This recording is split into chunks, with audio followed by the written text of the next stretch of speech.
6장 22절에서 29절까지의 말씀입니다. 우리 한 목소리로 같이 한번 읽겠습니다. 시작. 이튿날 바다 건너편에 서 있던 무리가 배 한쪽 외에 다른 배가 거기 없는 것과 또 어제 예수께서 제자들과 함께 그 배에 오르지 아니하시고 제자들만 가는 것을 보았더니, 그러나 디베랴에서 배들이 주께서 축사하신 후 여럿이 떡 먹던 그곳에 가까이 왔더라. 무리가 거기서 예수도 안 계시고 제자들도 없음을 보고 곧 배들을 타고 예수를 찾으러 가버나움으로 가서 바다 건너편에서 만나 랍비여 언제 여기 오셨나이까 하니, 예수께서 대답하여 이르시되 내가 진실로 진실로 너희에게 이르노니 너희가 나를 찾는 것은 표적을 본 까닭이 아니요 떡을 먹고 배부른 까닭이로다. 썩는 양식을 위하여 일하지 말고 영생하도록 있는 양식을 위하여 하라. 이 양식은 인자가 너희에게 주리니 인자는 아버지 하나님께서 인치신 자니라. 그들이 묻되 우리가 어떻게 하여야 하나님의 일을 하오리이까? 예수께서 대답하여 이르시되 하나님께서 보내신 이를 믿는 것이 하나님의 일이니라 하시니. 아멘. 한번 다시 읽어드릴 테니까요, 말씀을 듣고 귀로 들려지고 내 영혼이 듣는 시간이었으면 좋겠습니다. 이튿날 바다 건너편에 서 있던 무리가 배 한 척 외에 다른 배가 거기 없는 것과 또 어제 예수께서 제자들과 함께 그 배에 오르지 아니하시고 제자들만 가는 것을 보았더니, 그러나 디베랴에서 배들이 주께서 축사하신 후 여럿이 떡 먹던 그곳에 가까이 왔더라. 무리가 거기에 예수도 안 계시고 제자들도 없음을 보고 곧 배들을 타고 예수를 찾으러 가버나움으로 가서 바다 건너편에서 만나 랍비여 언제 여기 오셨나이까 하니, 예수께서 대답하여 이르시되 내가 진실로 진실로 너희에게 이르노니 너희가 나를 찾는 것은 표적을 본 까닭이 아니요 떡을 먹고 배부른 까닭이로다. 썩는 양식을 위하여 일하지 말고 영생하도록 있는 양식을 위하여 하라. 이 양식은 인자가 너희에게 주리니 인자는 아버지 하나님께서 인치신 자니라.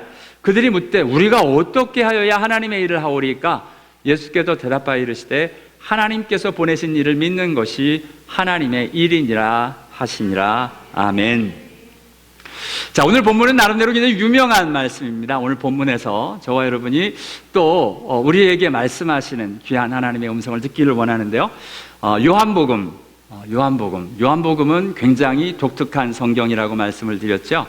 요한복음에 오늘 본문하고 연결된 독특한 점이 굉장히 많은데, 그 중에 오늘 본문하고 연결된 요한복음이 갖는 특징 3가지를 같이 보면서 오늘 말씀을 같이 좀 풀어가 보려고 합니다. 재밌게요, 요한복음에만 있는 내용들이 있는데요, 요한복음에 이런 표현인 성경에 다른 성경에는 없습니다. 예를 들어서 마태, 마가, 누가복음에서 이런 표현은 없습니다. 내가 진실로 진실로 내게 이르노니, 이 표현은 요한복음에만 나옵니다. 그러니까 이게 요한복음에는 특별히 이 예수님이 진실로 진실로 내게 이르노니 하면서 Truly truly I say to you 라고 이야기하면서 강조하시는, 왜 우리가 뭔 일이 있을 때 이거 진짜라니까, 진짜 진짜야 라고 그 진실을 강조하시는 내용이 요한복음에서만 나오는 표현으로 나타나고 있는 것을 보게 됩니다. 요한복음에만 총 25번이 나오는데요, 25번. 다른 성경에는 없어요. 요한복음에만 25번이 나오는데, 여태까지 6장 전에 5장까지 총 7번 저희들이 만났습니다. 1장에서 한 번 만났는데요, 바로 그 나다나엘에게 말씀하실 때 진실로 진실로 너희에게 이르노니 하늘이 열리고 하나님의 사자들이 인자 위에 오르락 내리락 하는 것을 보리라 하시는, 지금 나다나엘에게 어떤 일이 있을 것인가에 대해서 강조하시며 말씀하시는 내용이 있고요. 2장에서는 안 나오고요, 3장에 3번 나옵니다.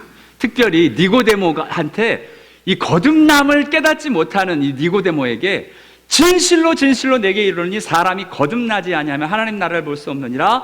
이 거듭남이 무엇이냐? 사람이 물과 성령으로 나지 아니하면 하나님 나라에 들어갈 수 없느니라. 이렇게 말씀하실 때 진실로 진실로 하시며 지금 말씀하고 계신 예수님을 저와 여러분이 만납니다.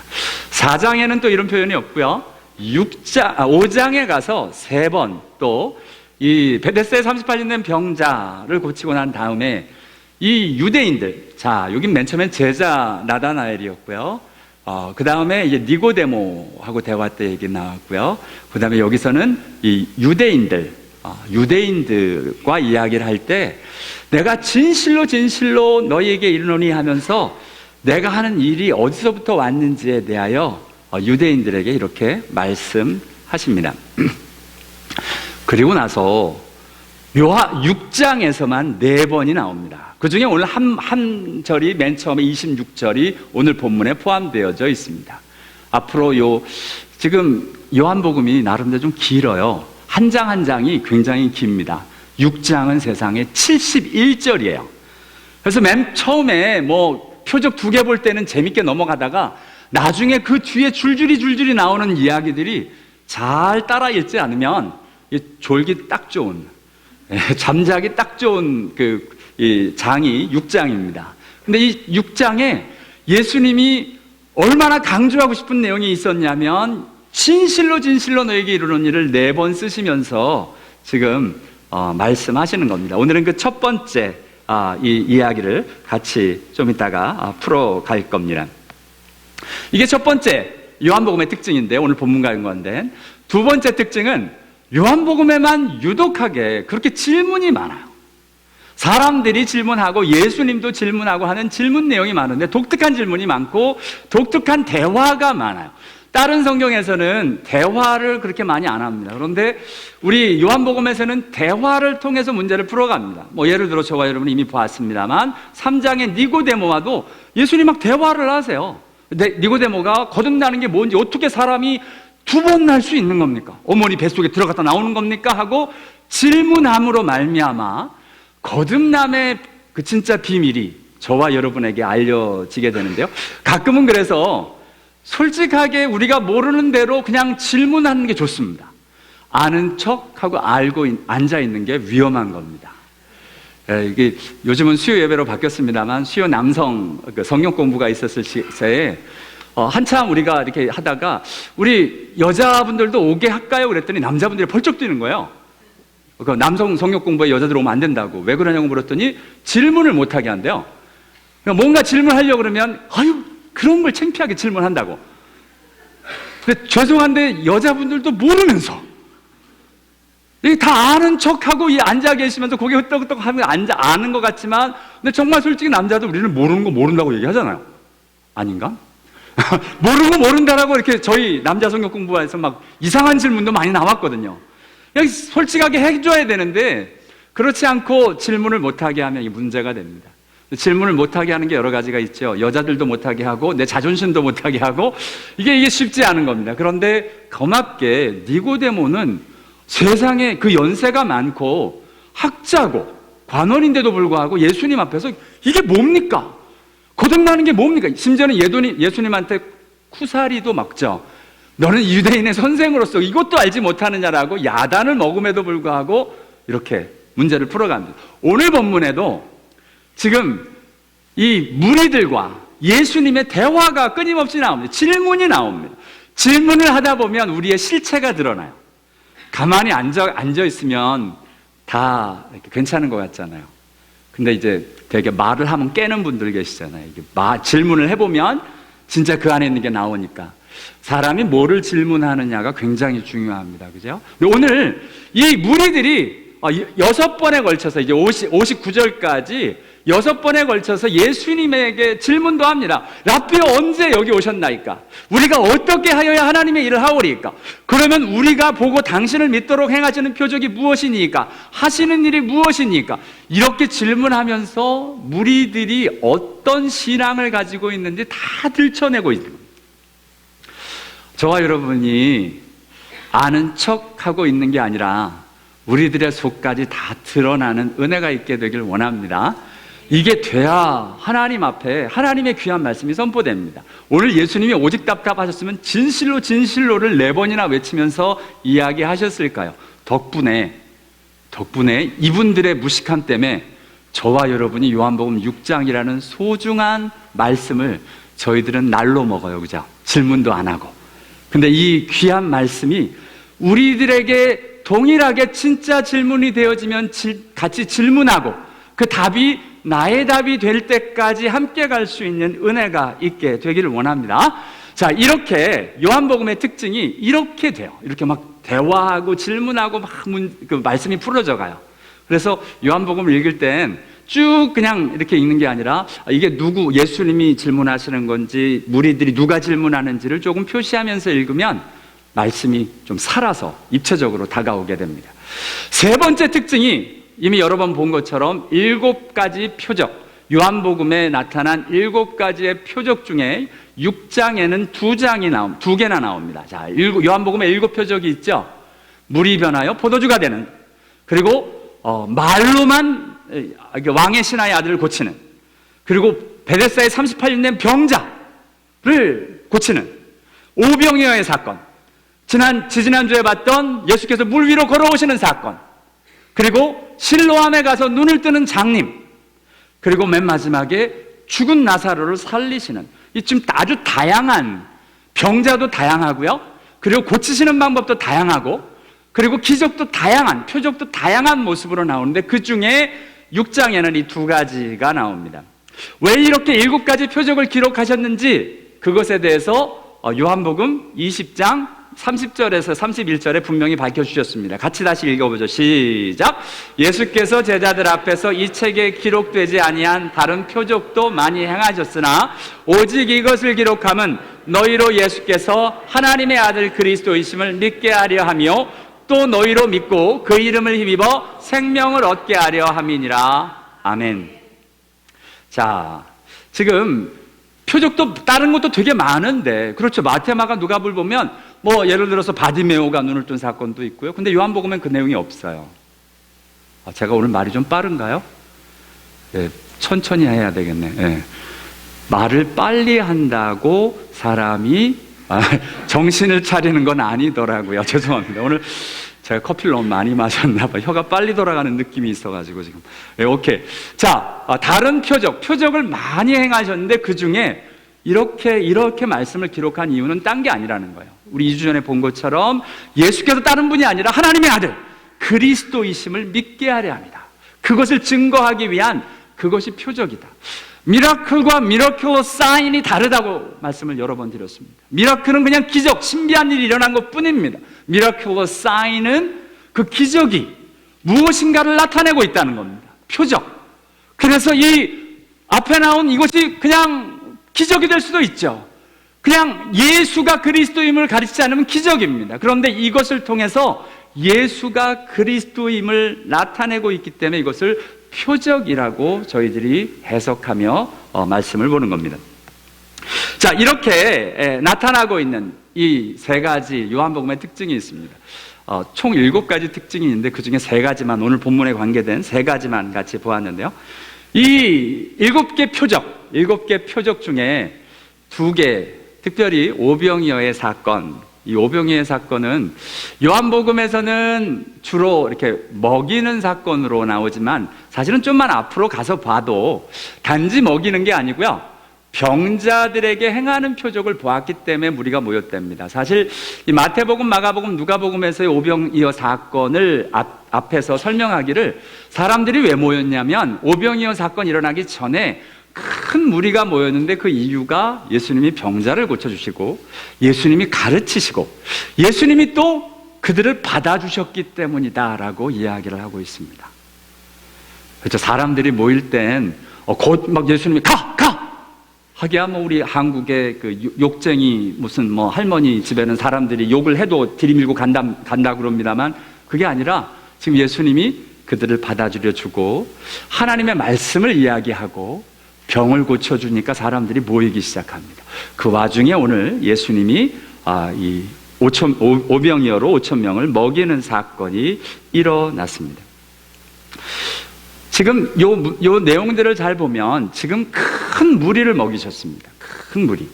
남자만 5,000명이었으니까 뭐 사람들이 이야기합니다. 적어도 15,000명에서 2만 명이 모이지 않았을까. 애들하고 여인하고 노인들까지 합하면 뭐 그러지 않았을까라는 이야기를 하는데, 큰 무리가 예수를 따르고 있습니다. 오늘 본문을 잘 보면 무리와 대조가 되어지는 한 그룹이 있습니다. 바로 제자들입니다. 무리인가 제자인가? 이튿날 바다 건너편에 있던 무리가 큰 무리가 있었습니다. 그런데 제자들만 예수님이 배를 태워서 가버나움으로 보내셨죠. 그 배에 예수님이 밤 3시에 가셔서 풍랑 가운데로 건너가셔서 그 배에 오르시고 가버나움까지 가시는 내용이 있었습니다. 제자들이 있고요, 무리들이 있습니다. 신기하게 앞에서 잠깐 봤습니다만 무리도 예수를 따라요. 막 따라다닙니다. 제자들이 누구냐면 예수를 따라다니는 사람들을 우리가 제자라 그럽니다. 무리도 예수를 따라요. 그런데 무리와 제자는 도대체 그럼 무슨 차이가 있는 것일까요? 오늘 잘 보고 저희가 정직하게 우리가 가끔은 여러분 어디를 가도 우리가 주류가 되고 싶잖아요. 이게 변방에 서 있는 걸 좀 싫어하는 경향이 있습니다만 오늘 저와 여러분이 나는 무리인가 제자인가 괜히 말할 필요 없고요. 정말 정직하게 나는 어디에 서 있는지를 볼 수 있는 말씀의 잣대가 저와 여러분에게 다가올 수 있게 되기를 원합니다. 왜냐하면 이것이 굉장히 중요하기 때문에 그렇습니다. 무리에게는 예수가 지금 안 계십니다. 예수님은 제자들에게 가셨습니다. 한때 예수님께서 무리들을 이렇게 받아주셨습니다. 여러 가지로 가르치고 영접하고 하나님 말씀도 가르치시고, 무리라고 그냥 예수님 무조건 외면하신 게 아닙니다. 받아주기도 하셨고 하나님이 가르침도 받았고 병도 고치는 기적도 이렇게 경험을 했습니다. 그런데 제자들과 무리들이 나누어지고 있는 것을 보게 됩니다. 예수님께서 이 무리들을 떠나신 이유가 있습니다. 그러니까 그 이유가 곧 제자와 무리의 시작이 됩니다. 왜 예수님이 무리들을 떠나서 제자들을 먼저 보내고 예수님도 무리들을 떠나갔던 것일까요? 요한복음 6장 15절에 저와 여러분이 그 일들을 말씀하고 계십니다. 같이 한번 기억하시며 읽어보죠. 시작. 그러므로 예수께서 그들이 와서 삼으려는 줄 아시고 다시 혼자 산으로 떠나가시니라. 아멘. 예수님이 사람들이 예수를 따르는 이유 때문에 그렇습니다. 이 무리들은 지금 예수를 따르는 이유가 뭐냐면 자기 뜻대로 하고 싶어 그렇습니다. 자기의 임금을 삼으려고 예수님 뜻과 상관없이 억지로 붙들어서 임금 삼으겠다는 겁니다. 지금 하나님의 때에 하나님이 나타나셔서 하나님이 인도하심에 따라 되는 게 아니라 백성들, 무리들, 자기들 생각에 이건 예수님이 왕이 되셔야 한다라고 끄집어내서 예수를 붙들어 임금으로 삼으려고 한다는 겁니다. 우리가 신앙이 이럴 수 있습니다. 내 뜻대로 되게 해야 합니다. 그래서 기도하고 예수를 붙듭니다. 심지어는 금식도 해요. 이렇게 해주시옵소서. 되셔야 합니다. 이번에 비즈니스가, 이번에 저희 자녀가, 이번에 우리 남편이 하며 내 뜻을 관철하려고 억지로 붙들어 이것을 책임져 달라고 하고 있는 사람들이 오늘 무리의 자리에 있는 것을 보게 됩니다. 여기 말씀을 읽다가 재밌어요. 그들이 왔습니다. They come and make him king by force. 억지로 임금으로 삼으려고 합니다. 기억하십니까? 예수님께서 제자들을 부르실 때 어떻게 부르셨나요? 안드레와 요한이 맨 처음에 찾아왔을 때 예수님이 이렇게 하셨습니다. Come and you will see. 와서 보라 하셨습니다. 자, 제자들과 무리의 차이가 여기에 있는데요. 제자들은 지금 예수에 관심이 있어 예수께 가서 예수 계신 데를 보고 예수와 함께 거하고 있는 것을 보게 됩니다. 무리들은 중심이 자기입니다. 그래서 와가지고 자기 뜻대로 억지로 붙들어서 자기 뜻을 관철하려고 합니다. 저와 여러분은 무리입니까? 제자입니까? 오늘 첫 번째 잣대를 저와 여러분의 영혼에 갖다가 두어 놓고 싶습니다. 제자는 예수님이 하시는 일을 보고 그곳으로 가는 사람들입니다. 그곳에서 예수님을 보고 만나고 예수님과 함께 있는 사람이 제자들이고, 무리들은 나의 이슈, 나의 문제, 나의 일들을 이루기 위하여 예수가 필요한 사람들입니다. 이것이 오늘 예수님과 이 무리들과의 대화에서 드러나기 시작을 합니다. 오늘 본문의 25절에 사람들이 굉장히 반갑게 말씀해요. 랍비여, 언제 여기에 오셨나이까? 그런데 오늘 예수님의 답이 좀 심상치가 않아요. 여러분, 사람들은 되게 반가워 보이죠? 와, 예수님 언제 오셨어요? 막 이러고선 여기 언제 오셨어요? 라고 반갑게 만드는데, 예수님은 내가 진실로 진실로 너희에게 이르노니 너희가 나를 찾는 것은 표적을 본 까닭이 아니요 떡을 먹고 배부른 까닭이다. 분위기가 좀 쌀벌해졌죠? 갑자기 나는 반가워서 오 반가워 하고 딱 왔는데, 근데 너 여기 왜 왔니? 서늘해지는 거예요, 분위기가. 지금 예수님이 이 무리들이 예수를 만나러 온 것에 대해서 그렇게 영접하시고 그렇게 하셨던 예수님이 오늘은 이 무리들에 대해서 냉정하게 선을 딱 그어버리십니다. 왜요? 이 사람들이 지금 오버하고 있거든요. 자기들이 친한 줄 알아요, 예수하고. 여러분, 예수의 가르침을 받고 예수의 오병이어의 기적을 경험하고 예수께서 나의 병을 고쳤다고 내가 예수랑 친한 줄 아시면 착각이십니다. 예수랑 친하게 예수와 함께 거하는 일들도 없었으면서 정작 그런 일이 있었다고 친한 것이 아닙니다. 하나님과 어떻게 친하게 지내는 걸까요? 이런 일들이 있다고 친한 것이 아니라는 겁니다. 지금 예수님이 그 사람의, 예수님이 친하게 갈 수 있는 사람이 있고 가지 못하는 사람이 있는데, 그 모습을 예수께로 다가오는 이유, 까닭으로 지금 보고 있습니다. 예수님하고 친하고 싶으십니까?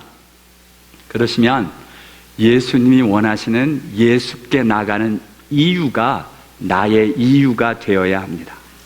근데 그게 아니라 나는 다른 이유 때문에 예수를 따르고 하나님이 나에게 원하시는 모습이 없다면 예수님이 그것에 맞는 거리를 두기 원하시는 겁니다. 너는 아직 무리야. 아직 안 돼. 무리야. 제자가 아니라는 겁니다. 예수를 이용하려고 하지 예수와 함께 거하려고 하지 않는다는 겁니다. 예수님이 왜 이렇게 하시느냐? 예수님이 못돼서 아니요. 그래야 이 사람이 살 수 있기 때문에 그렇습니다.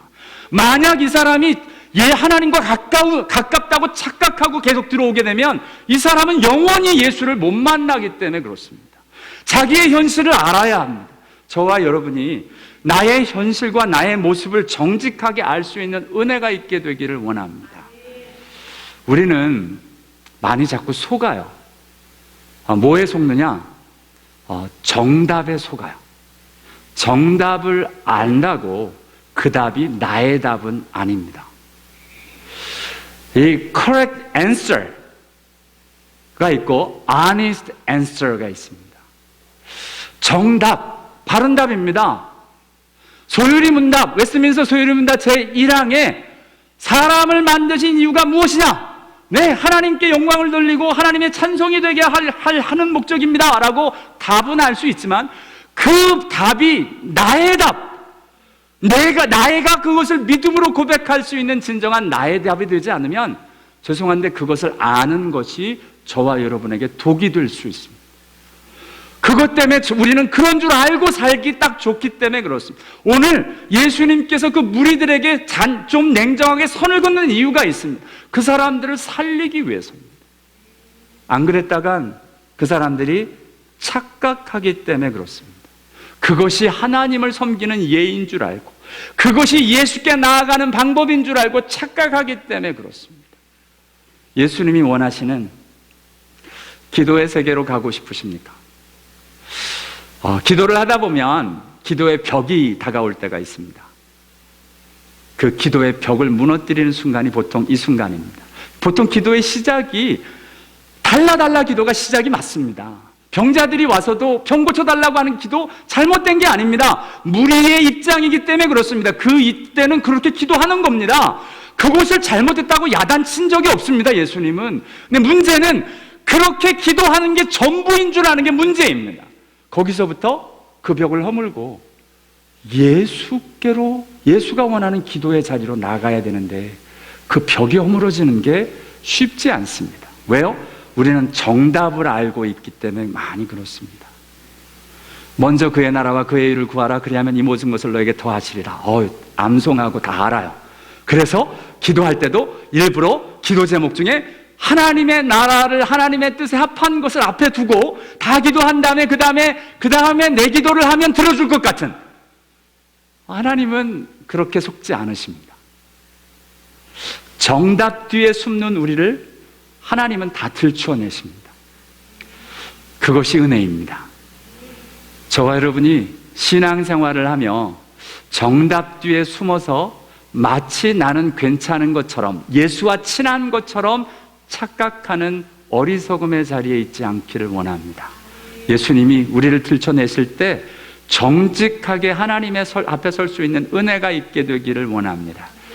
이 정답, 정직한 답 사이에 쓰는 것 중에 하나가 타이틀입니다. 이 목사가 되놓으니까 정직한 답을 하기가 되게 어려워요, 사람들 앞에서. 그래서 어떻게 해야 돼요? 사람들 앞에서는 요구 안 합니다. 하나님 앞에서 하셔야 됩니다. 타이틀 내려놓는 게 너무 어렵잖아요, 사람들 앞에서. 적어도 하나님 앞에서 내려놓고 솔직하게 묻는 겁니다. 누구처럼? 니고데모처럼. 이런 일이 어떻게 있는 겁니까? 이게 도대체 뭡니까? 성령의 역사 뭡니까? 나 모르겠는데요. 그냥 아는 척하고 서 있는 게 아니라, 그냥 넘어가는 게 아니라 정말 모르겠는데요, 하나님. 뭐예요? 하나님의 말씀의 능력이 뭐예요? 하고 솔직하게 나는 모른다고 하나님 앞으로 정직하게 나가서 주님 앞에서 진정한 진리의 답을 얻을 수 있는 저와 여러분 다 되실 수 있게 되기를 원합니다. 예수님께서는요, 뭔가 일을 하셨을 때 뭐든지 순수한 목적으로 다 하십니다. 의도를 가지고 하는 경우가 정말 없으십니다. 오늘 예를 들어서 지금 병자를 고치시고 가르치시고 이 무리에 대해서 하시는 이유도 이 사람들을 모으기 위해서 하나님의 나라를 이 사람들과 하기 위해서 사람들 모으려고 하신 게 아니라 이 사람들이 불쌍해서 그렇게 하신 것 뿐입니다. 근데 우리는 좀 다르죠. 모임을 할 때 사람이 많이 모여야 됩니다.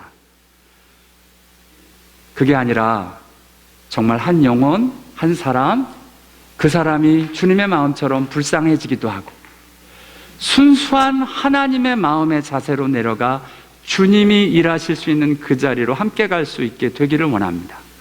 이게 안 되면 신앙의 껍질이 자꾸 생겨가지고 겉으로 드러난 것처럼 예수로 자꾸 하면서 예수님과 친한 것처럼 이야기하는 오늘 무리들과 똑같은 자리에 서 있기 때문에 그렇습니다. 하나님의 은혜는 여기서 분명하게 반갑고 친하게 다가오는 이 사람들을 향하여 선을 딱 긋는 것이 시작이었습니다. 왜냐하면 들추고 싶은 게 그 이유이기 때문에 그렇습니다. 까닭, 이유, the reason, because, 왜 그러느냐는 겁니다. 왜 나에게 오냐는 겁니다. 오늘 지금 여러분에게 답을 듣고자 하는 게 아니라 하나님께 답을 하셔야 됩니다. 여러분은 여기 왜 앉아 계십니까? 정직하게 하나님 앞에 물으셔야 합니다. 나는 여기 왜 앉아 있는 걸까? 저도 물어야 됩니다. 나는 여기서 왜 설교를 하고 있는 걸까? 하나님 앞에서 정직한 답. 오늘 예수님은 그 까닭을 분명히 아셨습니다. 너희가 나를 찾는 것은 표적을 본 까닭이 아니요 떡을 먹고 배부른 까닭이다. 표적을 보면 어떻게 반응이 되냐면 성경을 보니까 표적을 본 사람들의 특징이 제자들이 표적을 봤을 때 어떤 일들이 일어나냐면 이런 일들이 일어나고 있습니다. 같이 읽습니다. 시작. 예수께서 이 첫 표적을 갈릴리 가나에서 행하여 그의 영광을 나타내심에 제자들이 그를 믿으니라. 6월절에 예수께서 예루살렘에 계시니 많은 사람이 그의 행하시는 표적을 보고 그의 이름을 믿었으나. 아멘. 이 표적을 본다는 말은 무슨 말이냐면 표적을 보고 예수님께 왔다는 건 예수를 믿는다는 겁니다. 예수를 믿는 표적. 이 표적이라는 것은 아까 말씀드린 대로 이 기적을 보고 오병이어의 사건을 보고 예수가 하나님이라는 것을 알게 되어서 온 것인지, 아니면 떡을 먹고 이게 오병이어로 5,000명을 세상에 이런 일만 있으면 평생 괜찮겠다. 이 광야에서 우리 조상들은 40년간 먹었는데 난 이제 더 이상 먹을 걱정 안 해도 되겠다. 이런 인간적인 마음으로 예수를 앞에 나왔다는 겁니다. 예수님이 지금 우리 안에 숨어있는 이유들을 하나씩 다 들춰내고 계십니다. 하나님 앞에서 저와 여러분 오늘 교회 나오셨으니까요, 그냥 맨날 똑같은 설교 말씀 듣고 가기보다는 우리 자신을 오늘 좀 정직하게 돌아봤으면 좋겠습니다. 나는 여기 왜 있는가? 여기에 하나님 앞에 내가 예수 그리스도를 알고 예수 그리스도를 믿고 예수 그리스도 때문에 이 자리에 있는 건지, 아니면 다른 이유, 현대인들은 나름대로 다른 이유들이 있습니다. 나름대로 있습니다. 이민교회에 다른 이유들이 있습니다. 여러분, 그것을 뭐라 그러는 게 아닙니다. 아까 본 것처럼 무리들이 예수께 나오는 거 예수님 받아주셨어요. 교회에 다른 이유를 가지고 오는 것 받아주는 겁니다. 문제는 거기서 머물면 안 된다는 겁니다. 거기서부터 진짜 우리 안에 있는 이유들이 바뀌어지고, 진짜 그 표적을 본 이유로 예수를 그리스도라고, 예수를 하나님이라고 믿는 그 자리로 나가기 원한다라고 지금 저들을 사실 도전하고 있는 겁니다. 저와 여러분의 본 모습이 드러나서 주님의 이 도전이 저와 여러분을 향한 도전이 될 수 있게 되기를 원합니다. 맞습니다. 우리 아까 봤지만 이 예수님은 순수하게 불쌍히 여기셨습니다.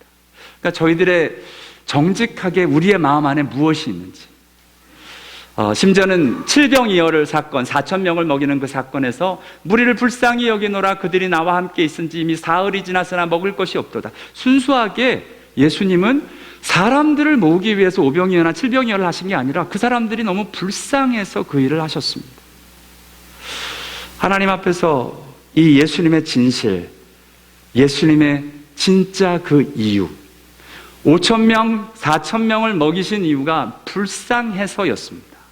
사람들을 모으고 사람들을 통해서 뭔가 일을 하려고 하는 게 아니라 그 영혼들을 향한 순수한 정직한 마음이, 믿음이 지금 오늘 오병이어의, 칠병이어의 기적을 일으키고 예수가 누구신지를 증거하는 자리로 나아가고 있는 것을 보게 됩니다. 네, 저와 여러분이 지금 먼저 보아야 할 것은 이유입니다. 까닭. 왜 이 자리에 있는가? 그리고 오늘 예수님은 거기서 머무르지 않으시고요, the reason을 이야기하시고 because를 이야기하신 다음에 여기에 for, the purpose를 이야기하십니다. 썩는 양식을 위하여 일하지 말고 영생이 있도록 있는 이 양식을 위하여 하라. 무엇을 위하여 드려지고 있냐는 겁니다. 내가 사는 게, 내가 일하는 게 무엇을 위해 사는지를 생각해 보라는 겁니다. 우리 인생의 목적이 무엇인지를 보라는 겁니다. 너희들이 이렇게 나를 찾아오고 너희들이 이렇게 일하는 것이 무슨 목적이냐라고 지금 이야기를 하고 계신 겁니다. 근본도 떡이고 목적도 썩는 양식이라면 이건 아니라는 겁니다.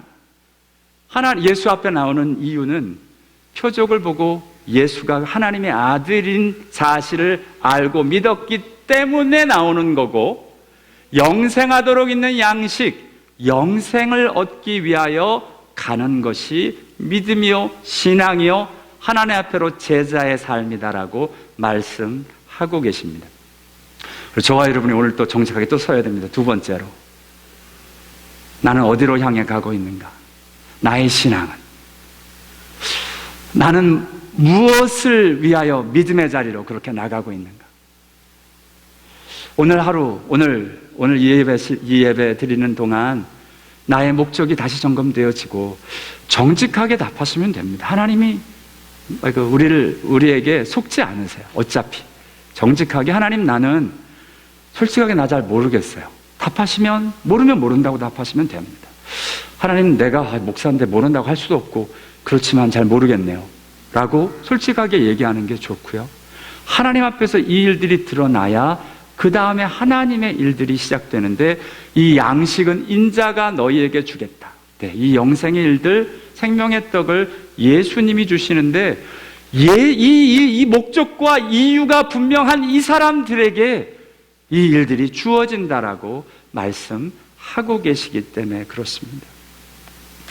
맞습니다. 오늘 저와 여러분의 삶의 이유와 우리 신앙의 목적은 어디에 있을까요?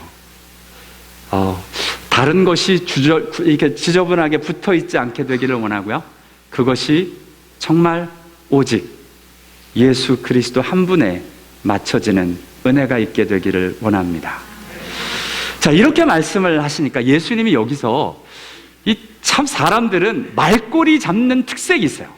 예수님이 그걸 아시고 이 말을 하셨는지 모르겠습니다만, 물론 그러셨겠지요. 썩는 양식을 위하여 일하지 말고, do not work. 일하지 말라, 일하라. 이 양식을 위하여 일하라 라고 이야기하시니까 사람들이 딴 얘기는 하나도 안 들려요. 영생 이런 거 안 들리고 일이 딱 머릿속에 들어왔습니다. 그래, 그럼 뭘 해야 되는데? 그럼 도대체 우리 뭐 해야 되지? 라고 사람들이 묻기 시작을 합니다. 그럼 우리가 어떻게 하여야 하나님의 일을 하오리까? What should we do? What should we do? 뭐 어떻게 해야 되는데요? 그럼 뭐를 해야 됩니까?로 지금 물으며 나아갑니다. 사람들은 애지간히 참 when을 중요시 여기고요. What should we do? 뭘 어떻게 해야 되느냐를 자꾸 묻습니다. 이건 근본 문제가 아닌 사실은 언제 일어나든 거 하나님의 때인데, 요즘에 또 메일이 하나 한국에서 이렇게 또 다 종자했더라고요. 뭐 말세가 어떻더니 이러고서 얘기를 하는데 뭐 이렇게 관심이 많은지 모르겠어요. 지옥에 다녀오셨는데 지옥에 갔더니 어떻더라고 얘기를 하시는데, 성경에 다 나왔는데 왜 또 딴 사람 갔다 온 지옥 얘기까지 제가 들어야 되는지 이해를 못해요. 그래서 이렇게 버렸어요. 왜 그걸 한국에서 비싼 메일 주고 왜 보냈는지 모르겠어요. 성경에 나와 있는 지옥 얘기면 되고, 내가 지옥 얘기 알아서 뭐예요? 천국 얘기 알기도 바빠 죽겠는데 왜 그 이야기를 메일로 자꾸 보내는지. 요즘 말세는 말세야. 죄송한데 그분이 지옥 갔다 온 건 저 관심 없습니다. 성경에 뭐라고 나와 있는지는 제가 관심입니다. 자꾸 언제, 그래서 곧 오신다, 언제다, 얘기를 또 자꾸 나와요. 왜 이렇게 언제에 관심이 많은지 모르겠어요. 사람들의 특징입니다. 뭐 해야 되는지에 또 관심이 있어요. 뭐 해야 되는지. 근데 예수님이 오늘 답이 아주 기가 막힌 답이 나옵니다. 29절은 같이 한번 다시 읽죠. 시작. 예수께서 대답하여 이르시되 하나님께서 보내신 이를 믿는 것이 하나님의 일이니라 하시니.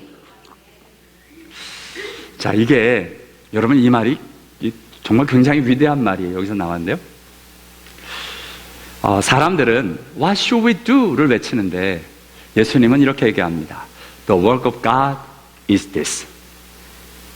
사람들은 뭐를 해야 되느냐를 묻는데 예수님은 하나님의 일은 이거다 라고 하는 게 아니라 이거다를 이야기하십니다. 이거다. 이게 나중에 요 앞에 거는 나중에 볼 거고 지금 하나님의 일이다. 하나님의 일은 이거다. The work of God is this. 사람들은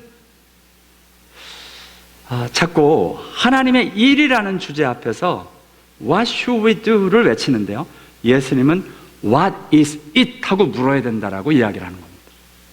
하나님의 일이 뭔지도 모르면서 뭐를 하기는 뭘 해요. 자꾸 하나님의 일이 뭔지도 모르면서 뭐를 하는 걸 이야기를 합니다.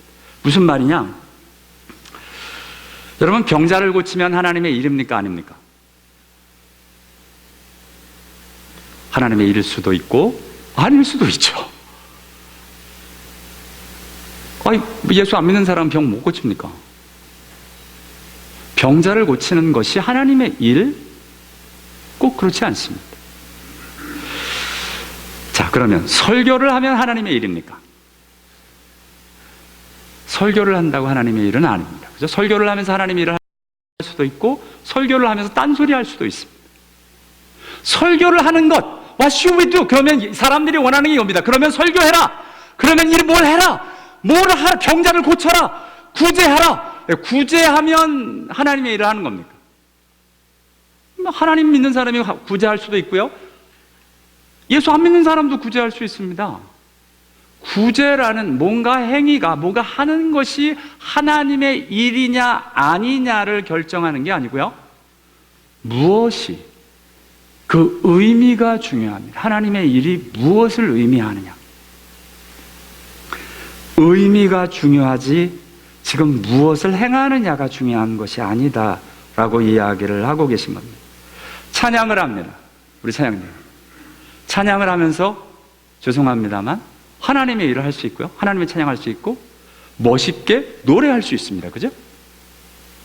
찬양돼서 찬양을 하는 것이 하나님의 일이 아니라는 겁니다. 이 표현하면 또 찬양대 안 쓸라. 그렇게 얘기하는 게 아니고 찬양대에 서서 찬양을 하는 게 하나님의 일일 수도 있고 아닐 수도 있다는 겁니다. 그죠? 아까 똑같이 말씀드린 대로 목사로 강단에 서서 설교를 하는 것이 하나님의 일이 아니라 그 안에 무엇이냐는 거예요. 뭐를 담아내는지 그 의미가 중요하다라고 이야기를 하고 있는 겁니다. 심지어는 청소를 하면서 하나님의 일을 할 수 있습니다. 식사 준비를 하면서 하나님의 일을 할 수 있습니다. 식사를 준비하는 게 하나님의 일이다라고 얘기하는 게 아니고, 그죠? 무엇을 해야 하느냐가 아니라 무엇이 하나님의 일이라는 것의 의미가 무엇이냐, 지금 예수님 그거 설명하고 싶어 하십니다. 그 일을 오늘 예수님이 하나님께서 보내실 일을 믿는 것이라고 설명을 하셨습니다.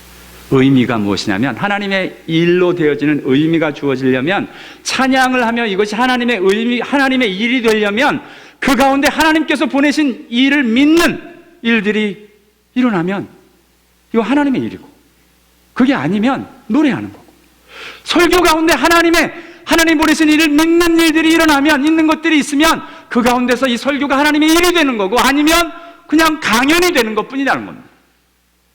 그래서 식사를 준비하는 로렌스 형제 같은 분은 부엌에서도 하나님을 만나고 하나님을 믿는 역사가 일어나자 세상에 그 부엌대기 수사, 부엌에서 밥이나 짓는 그 사람을 통해서 하나님이 역사하시기 시작을 합니다. 이것이 오늘 예수님이 말씀하시는 하나님의 일입니다. 사람들은 자꾸 무엇을 하는 거냐, 자꾸 이걸 나눠요. 거룩한 일, 거룩하지 않은 일, 부엌 일, 이렇게 바자회 저쪽으로 놓고, 그 다음에 이거는 그 하나님 앞에서 말씀 전하는 일, 기도하는 일, 뭐 찬양하는 일, 이거는 거룩한 일처럼 똑같이 드려져도 죄 짓는 일이 아니라면 그 안에 무엇을 담느냐에 따라 하나님의 일이 되기도 하고, 아니면 세상 일로 하나님과 관계없는 일도 되어져 버리는 걸 보게 됩니다. 오늘 예수님이 그러니까 사람들은 자꾸 뭐를 해야 되는지 그곳에 맞추기를 원하는데, 예수님 그거 뭐 아무거나 해도 돼, 하고 싶은 거 다 해. 그러나 그곳에 어떤 의미가 중요한데, 예수 믿으며 예수 믿게 되는 것, 예수를 믿는 일로 나오는 그것이 중요하다, 그것이 의미다라고 이야기하고 계십니다. 저와 여러분에게 예수는 무슨 의미이십니까? 저와 여러분에게 평안교회는 어떤 의미이십니까? 이곳에서 예수를 만나고 예수를 믿고 예수 앞에 드려지는 일이 있을 때 이것이 하나님 앞에서 소중한 하나님의 일이 된다 말씀하고 계십니다. 올해 2015년 6월 12일은 제가 잊지 못하는 평생 날이 되어버리고 말았습니다. 청년의 수련회 말씀을 준비하느라고 아침부터 바쁜데, 금요일 날 아침부터 하고 있는데 어떤 집사님 내외가 목사님 좀 얘기 좀 하고 싶습니다 그런데 순간 딴 걸 다 놓고 이분하더라고 얘기를 해야겠구나라고 생각이 들어서 그냥 바로 아침에 커피를 마시며 이야기를 시작을 했습니다. 근데 아니나 다를까 이분들이 이야기를 하는데 신학을 공부하고 싶으시다는 거예요, 이분이. 그러십니까? 이제 하나님의 일을 하고 싶으시다고 이야기를 했습니다. 그래서 물어야죠. 뭐라고 물었냐면 why? 왜? 죄송한데 좀 영어권이세요. why? 왜 이 길을 가시려고 하십니까? 왜 신학 공부를 하려고 그러세요? 그랬더니 이분 입에서 너무 멋있는 말이 나왔습니다. 한국말 잘 못한다고 말씀드렸죠. 근데 한국말로 이분이 답을 하셨어요. 살고 싶어서요. 그 말이 딱 나오는데 그 옆에 있던 아내는 무슨 소리야 이게? 라는 표정으로 남편을 갑자기 죄송한데 째려보고 이렇게 쳐다보고 계신데 저는 그분하고 저는 눈물을 글썽거릴 수밖에 없었습니다. 손을 붙잡고 기도할 수밖에 없었습니다. 그게 무슨 말인지 알기 때문에 그렇습니다. 살기 위해서요. 살고 싶어서요. 여러분, 이 말이 통역해 드릴게요. 무슨 말인 줄 아십니까? 이제 예수 없이는 못 살기 때문입니다 라는 표현입니다. 내가 예수만 붙들고 살고 싶기 때문에 이 길 갈 수밖에 없어요 라고 이야기하시는 고백입니다. 그날 너무 신이 나서 이제 제 기도팀들한테 카톡을 날렸습니다. 세상에 오늘 이런 일이 있었습니다. 근데 기도팀 중에 한 분이 어떤 교회 가신 지 이제 5년 되셨는데 그분이 그런 얘기를 하는 거예요. 또 간증을 나눕니다. 아침부터 새벽 기도, 수요 예배, 금요 예배, 뭐 교회 행사라는 행사는 다 나오시면서 섬기시고 하시는 분이시니까 갑자기 교회 나오자마자 그러시니까 그 교회 부목사님 물으시더래요.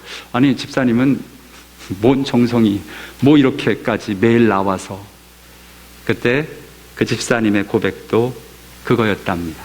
살고 싶어서요. 살고 싶어서요. 예수님 없으면 살 수가 없어서 내가 이렇게라고도 뭐를 하지 않으면 못 견딥니다 하고 드려지는 하나님의 사람들이 이렇게 있습니다. 저와 여러분에게 도전합니다. 저와 여러분에게 예수는 누구이십니까? 예수가 나의 이유가 될 수 있으면 좋겠습니다. 예수가 나의 목적이 될 수 있으면 좋겠습니다. 예수가 나의 의미가 되었으면 좋겠습니다. 오늘 예수님이 하시는 말씀이 그것입니다. 그 까닭, 위하여, 이다. 이유, 목적, 의미가 예수라는 겁니다. 예수를 따르며 가는 우리의 신앙에 우리가 가고 있는 것이 그 자리입니다. 그래서 저와 여러분이 오늘 정직하게 물어야 합니다. 나에게 예수는 누구인가? 나의 삶의 이유가 살기 위해서, 살고 싶어서 붙잡아야 되는 분이 예수인지, 내가 사는 그 목적이 예수인지, 내 삶의 의미가 예수인지 묻고 정직하게 답하여 하나님 앞에서 우리의 신앙의 방향이, 우리 신앙의 근본이, 우리 신앙의 현 주소가 하나님 앞에서 바로 되어지는 은혜가 있게 되기를 원합니다. 기도하겠습니다.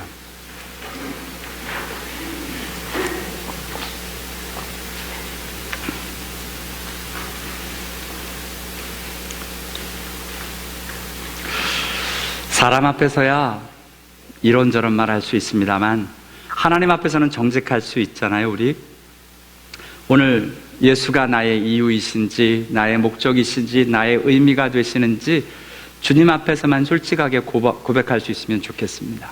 예수는 나의 누구신지, 그것이 우리의 시작점입니다. 우리가 나가야 되는 그 자리는 맞습니다. 전심으로 주를 사랑하는 자리입니다. 일심으로 주를 사랑하는 자리입니다. 말로만 그냥 정답을 아는 신앙 말고요, 정직하게 답하면서 그 정답의 자리에 우리가 진짜 갈 수 있는 그 자리가 되도록 오늘 우리 함께 같이 기도하도록 하겠습니다. 우리